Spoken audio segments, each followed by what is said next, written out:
i víckrát za měsíc. Chtěl bys jít na měsíc, pošeptej mi do ucha, bipolární porucha.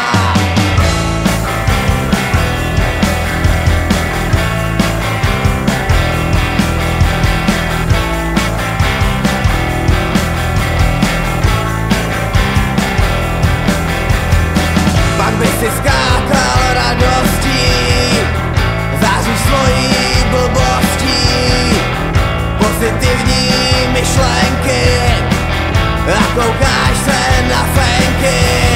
Stále v tobě dva různý vlci chodí a zvítězí ten, kterého více krmíš. Stále v tobě dva různý vlci chodí a zvítězí ten, kterého více krmíš.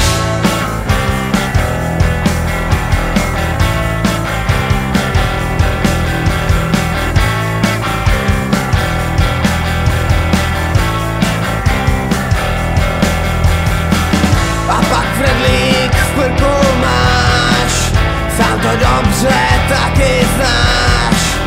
Zalez by sis do nory, už ti zvoní senzory.